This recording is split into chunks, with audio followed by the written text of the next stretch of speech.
Good morning, everybody.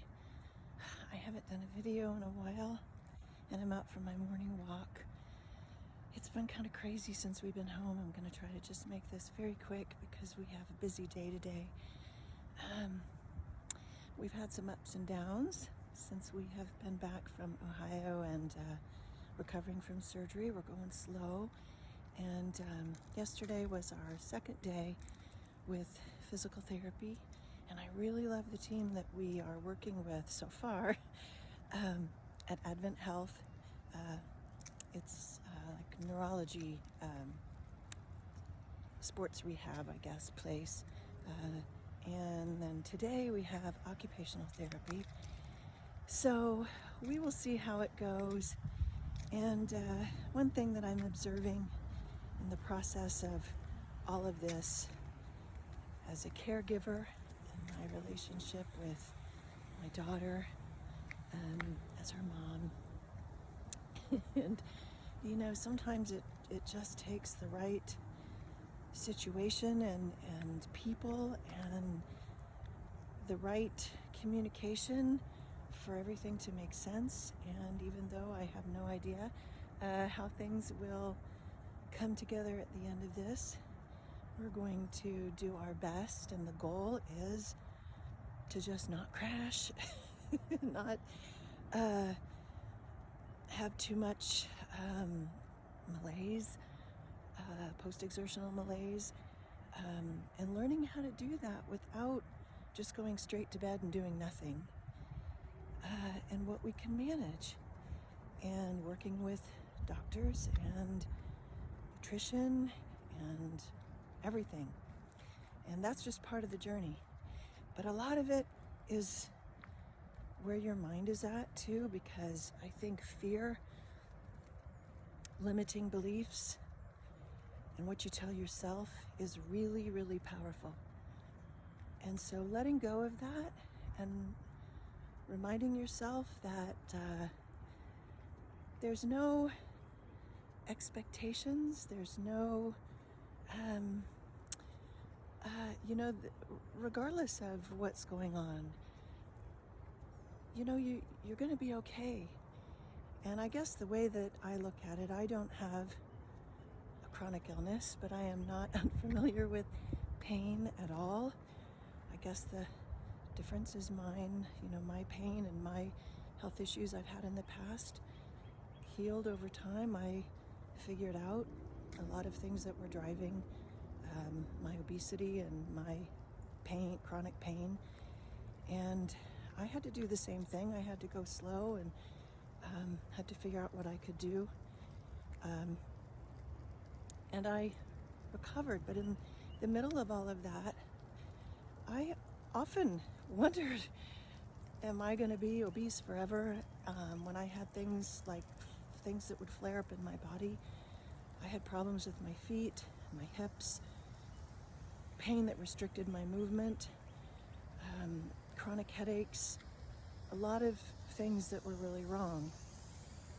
And I really thought for a long time that that's where I was going to be, and I was going to probably die of something,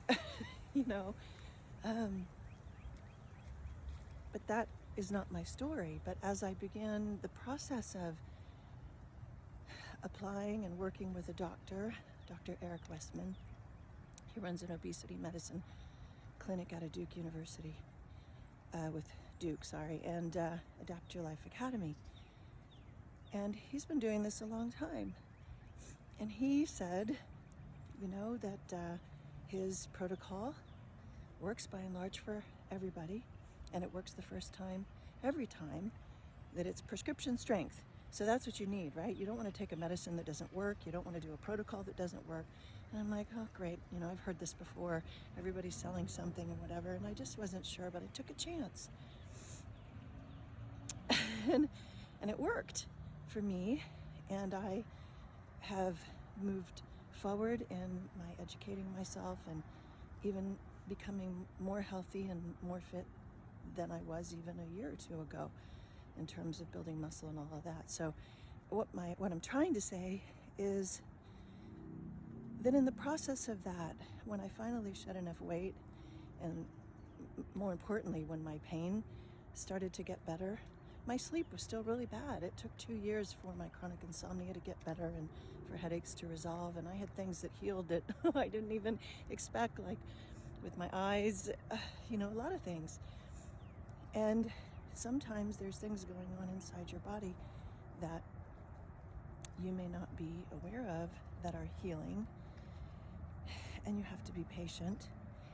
And I can remember thinking, I don't even know if this is working, but I just kept trusting the process.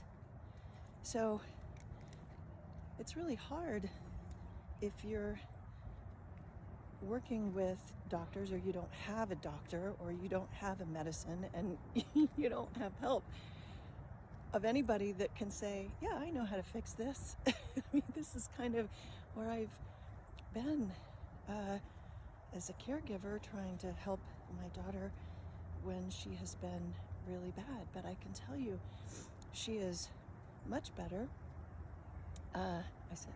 than where she was before her surgery. And even prior to surgery, we had some medicines that were helpful, where we saw some differences. And now we're just working on how can we move, because she has POTS, so we don't want to aggravate that and exhaust her and crash and end up right back where we started. So we have to do what we can do. You have to meet yourself where you're at and figure out, what can I do, which really starts up here, instead of, I can't do it, I'll never get better. Even if you're kind of like, I don't know, I could say I was like lying to myself, or what do they say, fake it till you make it, or whatever. I kind of like, I like Dr. Phil's. I think I used to watch him a lot, and he used to say, behave your way to success. The mind is really powerful.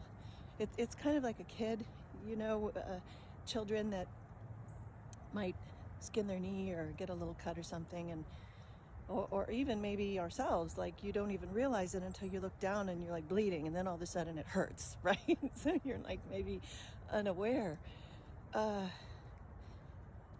the pain until you see it. And so, that's really the power of the mind in so many ways. So how you frame things in your day is really important, and being positive helps, being grateful helps.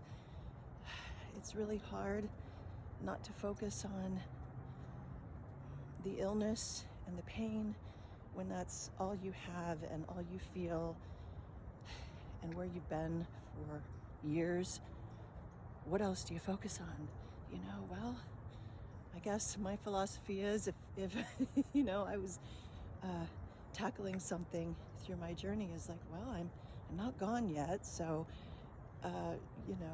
what can I do to check in with myself today and be grateful about something, and just take one step at a time. So anyway, today's occupational therapy, and tomorrow we have our second physical therapy, which is very, very slow. And I am hopeful for the future. I haven't seen her this morning, so we'll see how she feels from yesterday. But if I can just help keep her chin up in the process, so that she realizes, even if you feel not so great today, you're still going to be okay. And it's just a matter of figuring out, did we do too much yesterday, and how can we dial this back? What can we change so that we can move forward and see how we can improve? Nobody's expecting anything. We're not expecting miracles. We're not expecting we're just going to get up and everything's going to be fine, and not that. It's just, what can I improve today, even if it's just my body feels really bad and I need to rest today, but can I improve my mental attitude? Can I be pleasant around the people that are taking care of me? Can I appreciate the food that I have, and